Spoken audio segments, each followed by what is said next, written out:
The first thing I noticed when I pulled into my driveway that Thursday evening was the cluster of angry neighbors standing in my front yard. There were 7 of them, maybe 8, and they all turned toward my truck at the same time, like a flock of startled birds that had decided I was the predator. The sun was dropping behind the ridge, casting long orange shadows across the gravel, and I could see the red blink of my radio mast's aircraft warning light starting its nightly rhythm up on the hill. The mast was still standing. That was good. But the neighbors didn't look like they were here to compliment my tower maintenance.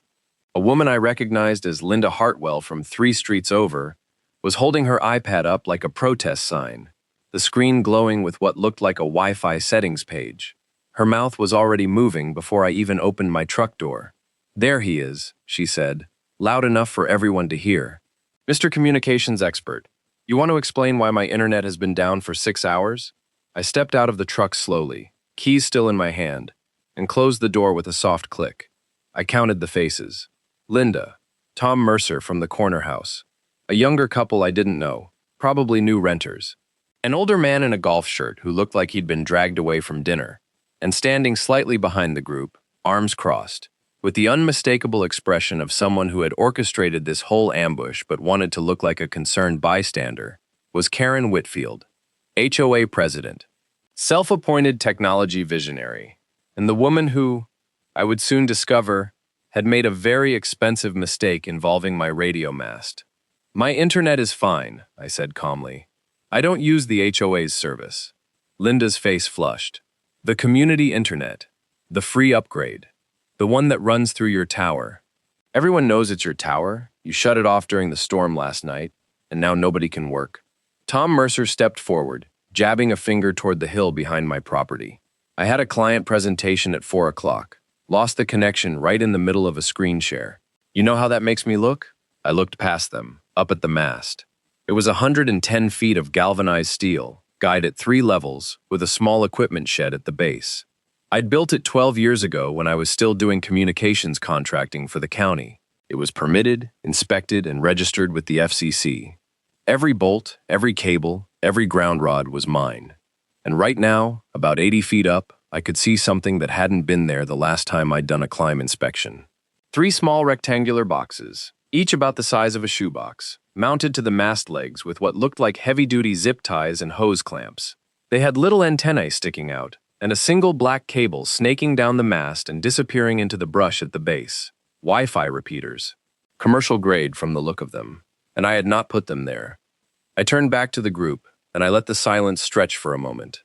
Karen Whitfield shifted her weight, and I saw her glance toward the mast, then back at me, with a tiny flicker of something that might have been nervousness. She had no idea that the document sitting in my truck's glove box, a simple site agreement she had signed 6 weeks ago, was about to end her entire plan. But I'm getting ahead of myself. Before I explain what happened next, tell me where you're watching from. Drop your city or state in the comments. I always like to know who's out there dealing with their own neighborhood drama. My name is Daniel Cross.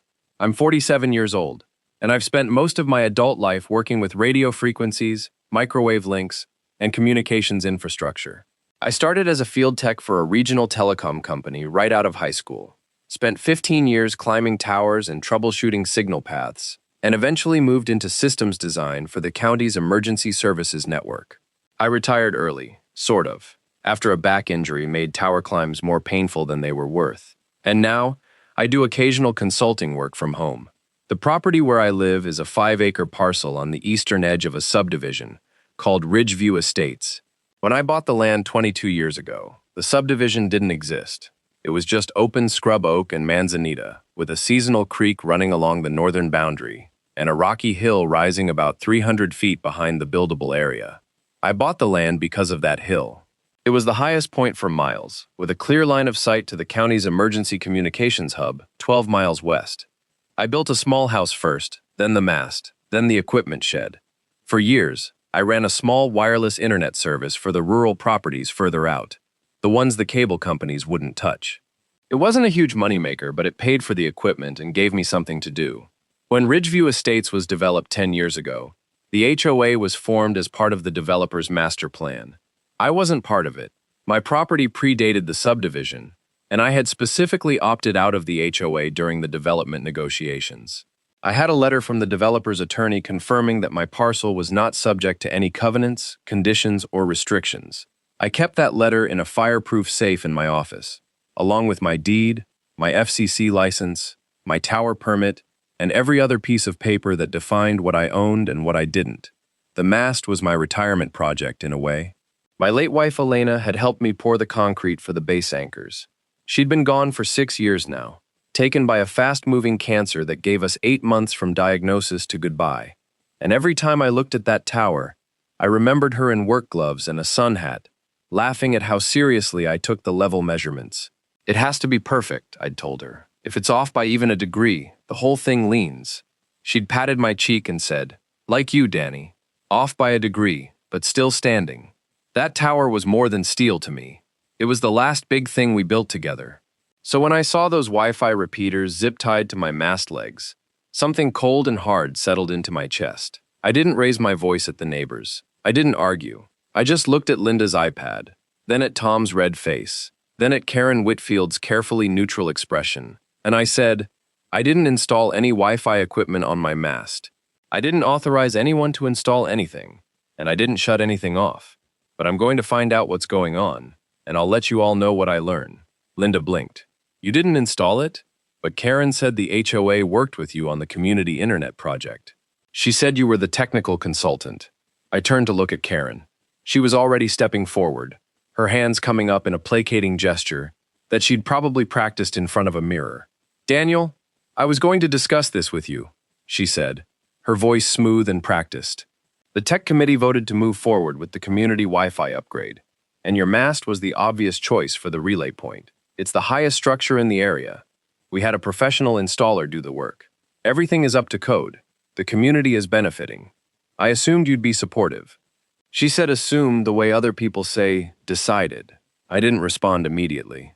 I was thinking about the site agreement in my glove box, the one I'd found 3 days ago, tucked into a manila envelope that had been left in my mailbox with no postage and no return address.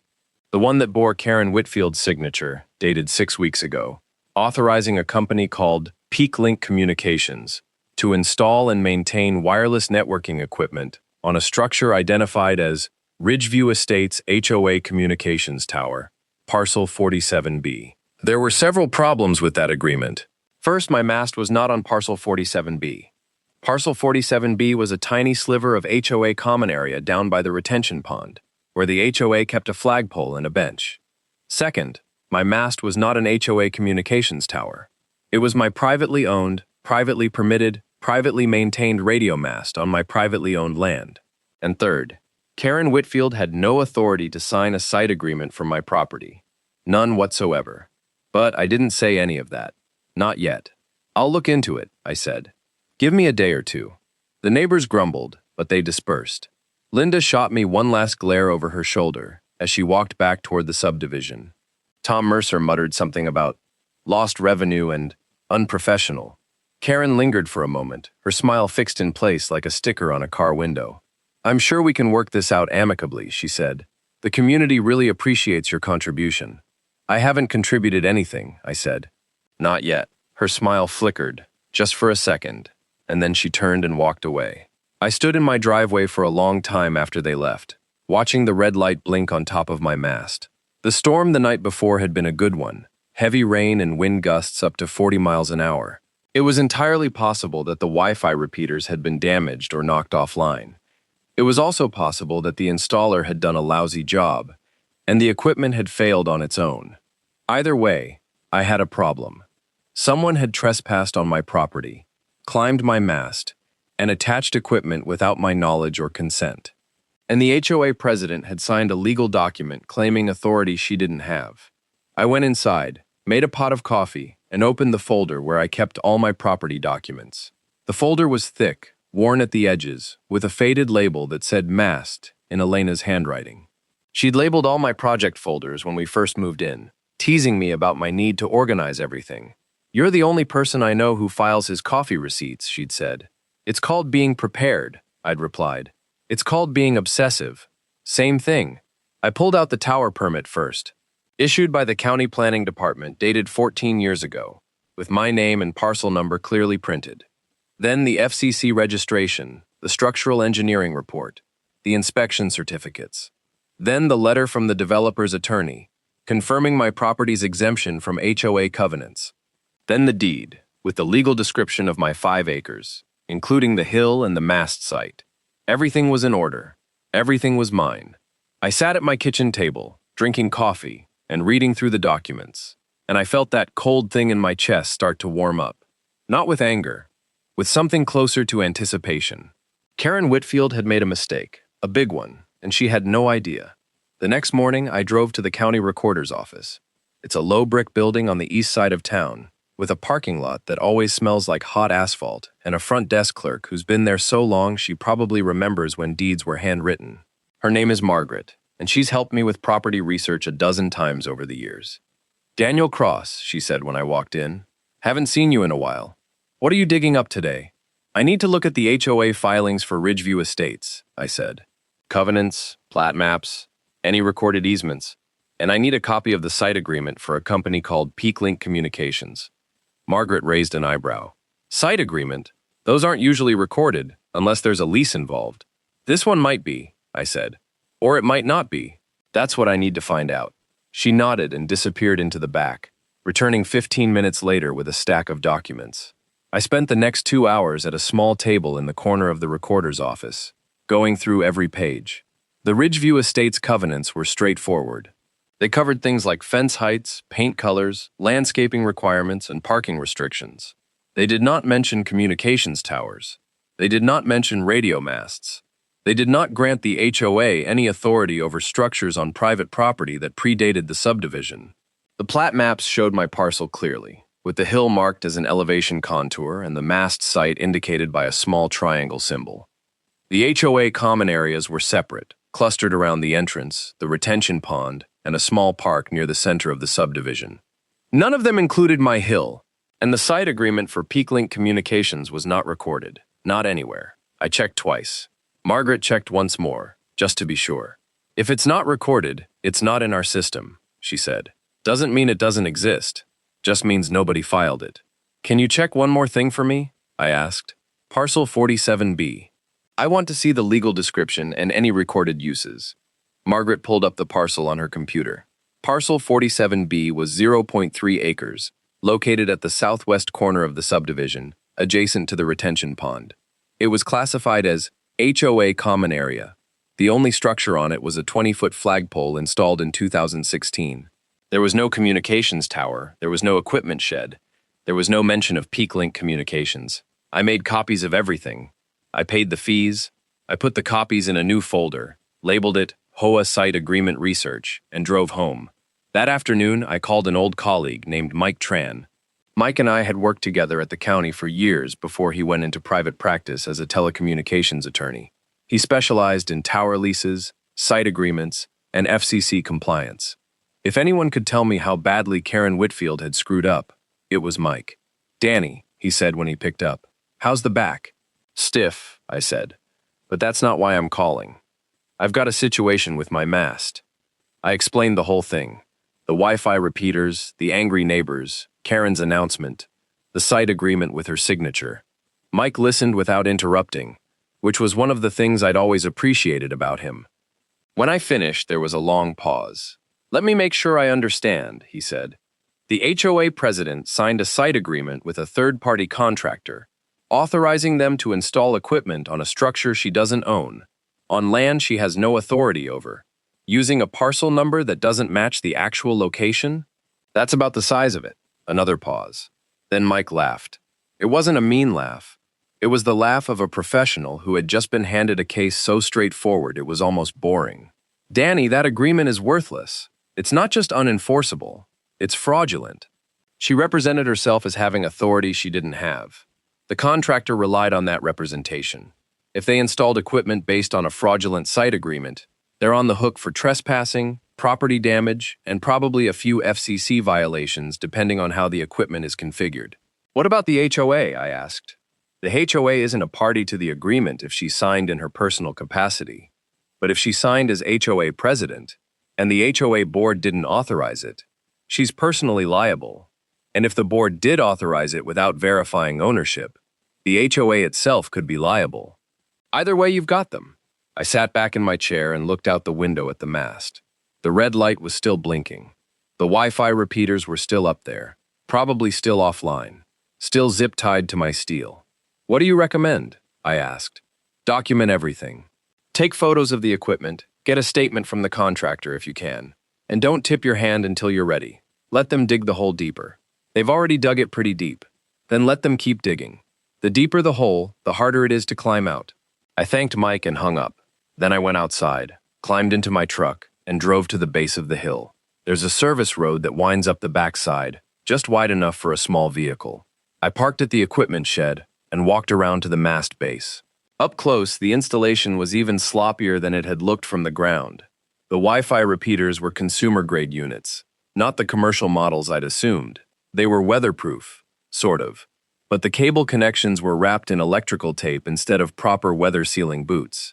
The power cable snaked down the mast and into a small junction box that had been screwed directly into the mast leg, with holes drilled through the galvanized coating. That was going to rust. The junction box was connected to a buried cable that ran down the hill toward the subdivision. I followed it for about 50 yards until it disappeared into a trench that had been dug through the manzanita, cutting across the corner of my property and into the HOA common area near the retention pond. The trench was poorly backfilled, with rocks and roots sticking out, and the cable itself was direct burial grade, but not rated for the rocky soil. It was a mess, a complete amateurish mess. I took photos of everything: the repeaters, the tape, the drilled holes, the trench, the junction box. I used my phone's GPS to tag the coordinates of every photo, establishing that the installation was entirely within my property boundaries. Then I went back to the house and wrote up a detailed timeline of everything that had happened, starting with the first time I'd heard about the community internet upgrade 3 months ago. That had been at an HOA meeting I'd attended as a courtesy, since I wasn't a member but liked to stay informed about neighborhood issues. Karen had stood at the front of the community center, PowerPoint slides glowing behind her, and announced that the HOA was exploring a free community Wi-Fi initiative that would provide high-speed internet to all residents at no additional cost. "We've identified a strategic location for the relay point," she'd said, and I remembered her glancing at me briefly before moving on. "The tech committee is finalizing the details, and we expect to have the system operational within 60 days. I hadn't thought much of it at the time. The HOA had its own common areas. They could put up their own pole if they wanted to. I had no reason to think they'd use my mast. But now, looking back, I realized that Karen had never asked me, not once. Not a phone call, not an email, not a knock on the door. She just assumed, or she'd decided that asking was unnecessary, because she believed, in some fundamental way, that my property was community property, that my mast was a community resource, that my ownership was a technicality she could override with enough confidence and a PowerPoint presentation. The next 3 days were quiet. The Wi-Fi repeaters stayed offline. The neighbors stopped coming to my door, probably because Karen had told them she was working on a solution. I used the time to gather more information. I called PeakLink Communications, the company named in the site agreement, and asked to speak with someone about the Ridgeview Estates installation. The receptionist transferred me to a project manager named Steve, who sounded harried and defensive the moment I mentioned the mast. "Look, we did the install according to the specs we were given," he said. "The HOA president signed off on everything. If there's a problem with the equipment, we'll come out and fix it, but we're not responsible for storm damage." "I'm not calling about storm damage," I said. "I'm calling because the equipment was installed on my private radio mast without my permission. I own the mast. I own the land. The HOA president had no authority to sign a site agreement for my property." There was a long silence. Then Steve said, "What? You heard me. The mast is on my land. Parcel 47B is a flagpole by the retention pond. Your crew installed equipment on the wrong structure, on private property, based on a site agreement signed by someone who doesn't own the property. I'm trying to figure out how you want to handle this before I involve my attorney." Steve's voice went up about half an octave. "We were told the mast was HOA property. The site agreement listed the HOA as the owner. We did a site survey. The HOA president walked us through the installation herself." "She walked you onto my land," I said, "without my permission. That's trespassing. We didn't know. I believe you, but that doesn't change the facts. I need a copy of the site agreement, the work order, and the site survey report. And I need to know who on your team did the actual installation. Steve hesitated. I could hear him breathing, probably trying to calculate how much liability his company was facing. I'll need to talk to our legal department, he said. You do that, but I'd appreciate a call back by the end of the week. Otherwise, my attorney will reach out directly. I gave him my contact information and hung up. Then I called the county zoning office and asked to speak with someone about unauthorized structures on private property. The zoning officer who took my call was a woman named Patricia Okonkwo.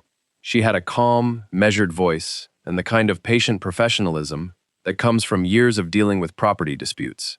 I explained the situation briefly, and she asked me to email her the photos and documentation. I'll pull the permits for your mast and the HOA common areas, she said.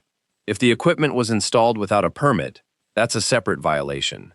And if it was installed on your structure without your consent, that's a civil matter. But we can issue a notice of violation for the unpermitted work.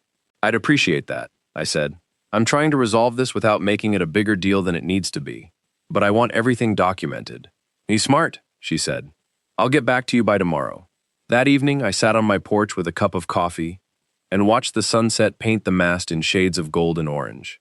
The red light started its nightly blink, steady and reliable, the way it had for 12 years.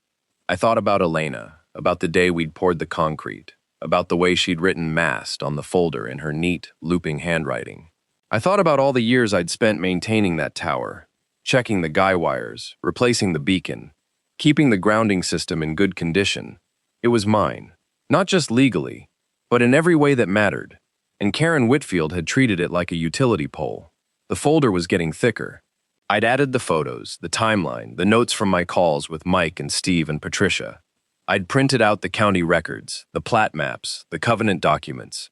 I'd highlighted the key passages, my parcel number, the legal description of my land, the developer's letter confirming my exemption from HOA authority. The site agreement was still the centerpiece. I'd read it a dozen times now, and every time I found something new to dislike. The language was sloppy, the parcel number was wrong. The description of the structure was vague, just existing communications tower, with no height, no coordinates, no identifying details. And at the bottom, above the signature line, was a clause that made me shake my head every time I read it. The undersigned certifies that they are the legal owner or authorized agent of the property described herein, and have full authority to grant access for the installation and maintenance of equipment, as specified in this agreement. Karen Whitfield had signed that clause. She had certified, in writing, that she was the legal owner or authorized agent of my mast. She had done it knowingly, or at least recklessly, and she had handed that certification to a contractor who relied on it to enter my property and drill holes in my steel. The legal term for that, Mike had told me, was fraudulent misrepresentation. The practical term was a very big problem. On Friday morning, I got a call from Steve at PeakLink. He sounded like he hadn't slept much. Our legal team reviewed the situation, he said. We're prepared to remove the equipment at no cost to you and restore the mast to its original condition. We'd also like to discuss a settlement for the unauthorized access. I appreciate that, I said. But before we talk about removal, I need to understand how this happened. Who told you the mast was HOA property? The HOA president, Karen Whitfield. She provided the site agreement, she walked our crew through the installation, and she signed off on the final inspection. We had no reason to question her authority. Did you check county records? I asked. Did you verify the parcel number? Steve sighed. Our site survey team took her word for it. They shouldn't have. We're reviewing our procedures. I'm not trying to make trouble for your company, I said, but I need a written statement from you, describing exactly what happened and confirming that the HOA president represented herself as the owner of the mast. Can you do that? I'll have legal draft something. Give me a few days. That's fine. And Steve, the equipment stays where it is until I say otherwise. I want the county zoning officer to see it in place. There was another pause. The county is involved? They are now.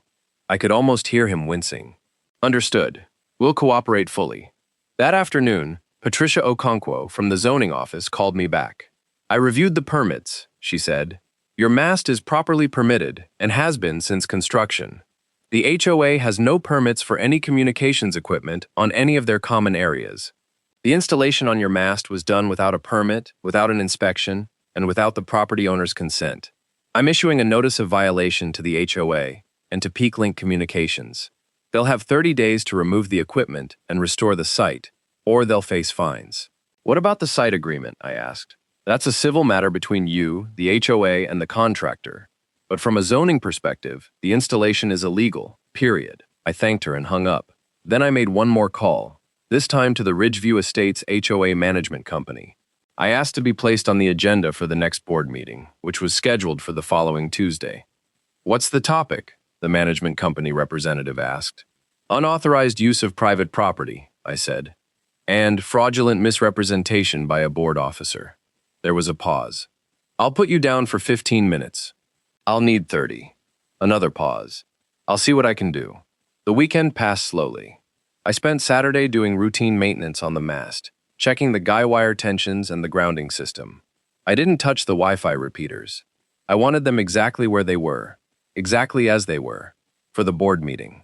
On Sunday, I got an email from Peak Link's legal department. It was a formal letter acknowledging that the equipment had been installed without the property owner's consent, accepting full responsibility for the trespass, and offering to remove the equipment and pay for any damages. It also included a statement from the site survey team leader, confirming that Karen Whitfield had repeatedly and unequivocally represented herself as the owner of the mast and the authorized agent for the HOA. I printed the email and added it to the folder. The folder was getting heavy now. It had weight, substance, the kind of heft that makes attorneys nod approvingly, and judges ask to see the exhibits. On Tuesday evening, I drove to the Ridgeview Estates Community Center.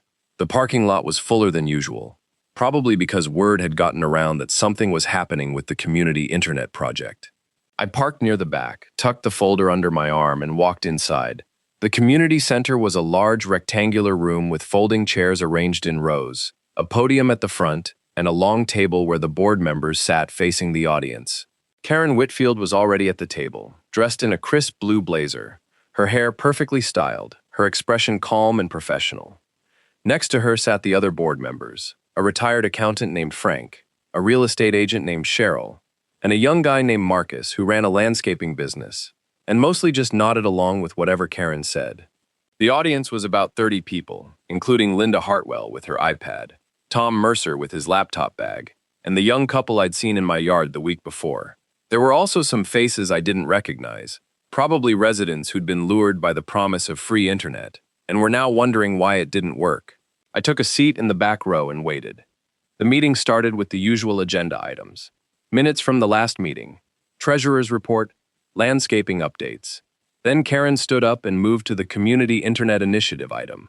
As many of you know, she began, we've been working on a free Wi-Fi upgrade for the community. The equipment was installed last month, and we were in the testing phase when last week's storm caused some technical issues. I want to assure everyone that we're working with the contractor to resolve the problems, and we expect the service to be restored within the next few days. Linda Hartwell raised her hand. What about the mast owner? He said he didn't authorize the installation. Is that true? Karen's smile tightened. There was a misunderstanding about the authorization process. The board is addressing it internally. So he didn't authorize it, Linda pressed. The equipment is on his mast, and he didn't say yes? The mast is a community resource, Karen said, her voice taking on a slightly sharper edge. It's the highest point in the area, and it makes sense to use it for the benefit of all residents. The legal details are being worked out. I stood up. I'd like to address that, if I may. Karen's head snapped toward me. Her smile was gone now, replaced by something colder. Daniel, we weren't expecting you to speak until the open comment period. I think this qualifies as open comment, I said, since it's my mast you're talking about. I walked to the front of the room, folder in hand, and turned to face the audience. 30 faces looked back at me, some curious, some hostile, some just tired and wanting their internet to work. My name is Daniel Cross, I said. I own the property at 1470 Ridgeview Road, including the hill behind it and the radio mast on top of that hill. I built that mast 12 years ago. It's permitted, inspected, and registered with the FCC. It's my property, not the HOA's, not the community's. Mine. I opened the folder and pulled out the first document. This is the deed to my property, recorded with the county. It shows the legal boundaries of my land, including the hill and the mast site. I held it up so everyone could see. This is the tower permit, issued by the county planning department. It lists me as the owner and the responsible party. I held up the next document. This is the letter from the developer's attorney, dated 10 years ago, confirming that my property is not subject to any HOA covenants, conditions, or restrictions. I am not an HOA member. The HOA has no authority over my land or my structures. I let that sink in for a moment. The room was very quiet. Karen's face had gone pale, and she was gripping the edge of the table with both hands. 6 weeks ago, I continued, Karen Whitfield signed a site agreement with a company called PeakLink Communications. That agreement authorized PeakLink to install Wi-Fi equipment on a structure described as the Ridgeview Estates HOA Communications Tower, Parcel 47B. I pulled out the site agreement and held it up. There are several problems with this agreement. First, Parcel 47B is not my mast. It's a flagpole by the retention pond. Second, my mast is not an HOA communications tower. It's my private radio mast. And third, Karen Whitfield is not the legal owner or authorized agent of my property. She had no authority to sign this agreement. None. I turned to face Karen directly. You certified, in writing, that you were the legal owner or authorized agent of my mast. That certification is false. It's fraudulent misrepresentation. The contractor relied on it to enter my property and install equipment without my consent. That's trespassing, and the installation itself was done without a permit, which is a zoning violation that the county is now aware of. Karen's mouth opened and closed. Frank, the accountant, was staring at the site agreement like it might bite him. Cheryl, the real estate agent, was flipping through a copy of the HOA covenants, her brow furrowed. Marcus, the landscaper, just looked confused. I have statements from the contractor confirming that Karen represented herself as the owner of the mast, I said, pulling out the email from PeakLink's legal department. I have photos of the installation showing the equipment attached to my mast with zip ties and hose clamps, with holes drilled through the galvanized coating. I have a notice of violation from the county zoning office, requiring the HOA and the contractor to remove the equipment and restore the site. And I have an attorney who's prepared to file a civil suit for trespass, property damage, and fraudulent misrepresentation if this isn't resolved immediately. I closed the folder and looked at the audience. I didn't shut off your internet. The storm knocked it offline because the installation was sloppy and unprofessional. But even if the equipment were working perfectly, it would still be illegal. It's on my property, without my permission, and I want it removed. The room erupted. Linda Hartwell was on her feet, pointing at Karen. You told us this was all approved. You said the mast owner was on board. Tom Mercer was shaking his head. I lost a client because of this. A client? And you're telling me the whole thing was illegal from the start? The young couple looked at each other, then at Karen, then back at each other. The older man in the golf shirt stood up and walked out without saying a word. Karen tried to regain control. This is a misunderstanding, she said, her voice high and strained. The board was acting in good faith. We believed the mast was community property because it's been there for so long, and it serves a public function. It doesn't serve a public function, I interrupted. It's my private radio mast. I use it for my consulting work. The only public function it serves is the aircraft warning light, which is required by the FAA because it's a tall structure, that's it. But the community internet was installed without my permission on my property.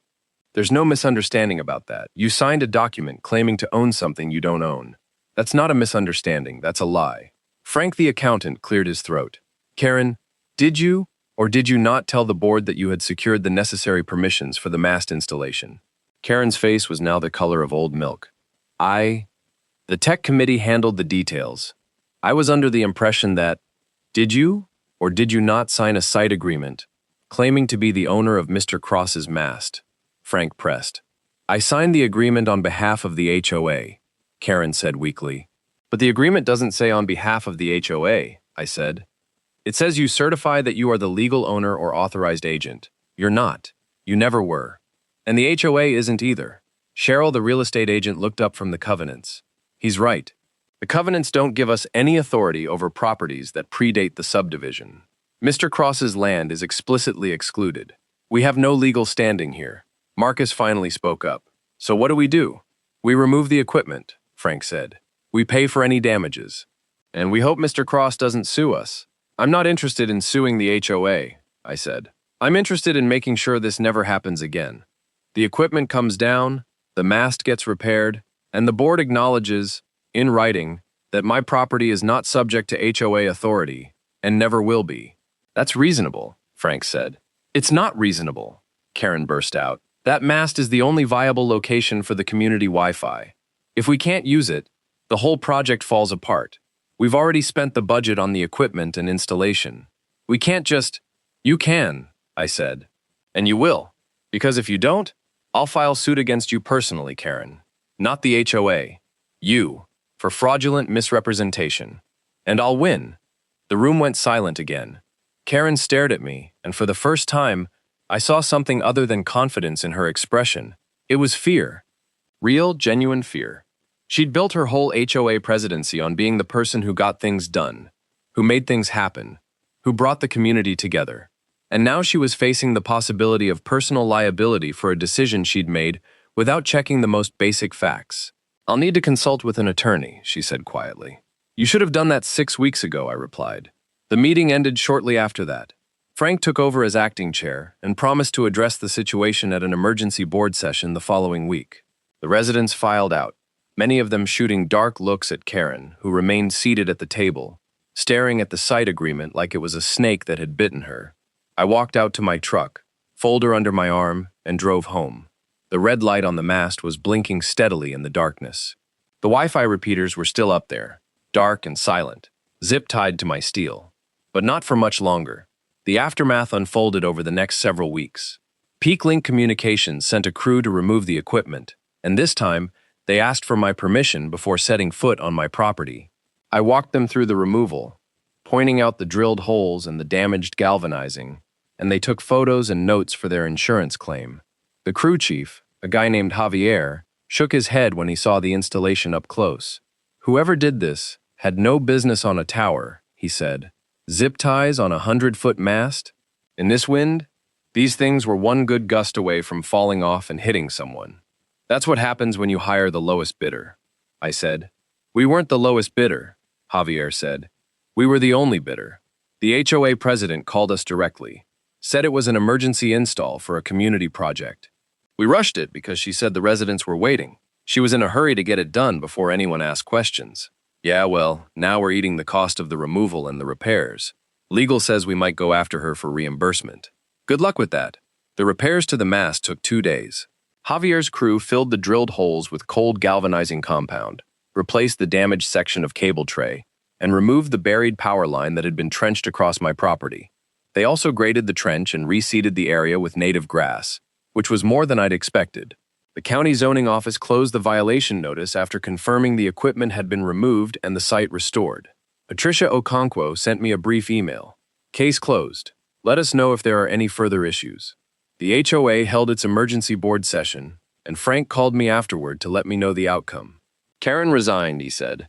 Effective immediately, the board voted to accept her resignation and to issue a formal apology to you on behalf of the association. We're also implementing new procedures for any future projects that might affect neighboring properties.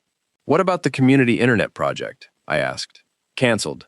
The budget's been reallocated to road maintenance. Turns out people care more about potholes than free Wi-Fi. Shocking. Frank laughed. But it was a tired laugh. Look, Daniel, I want to apologize personally. I should have asked more questions. We all should have.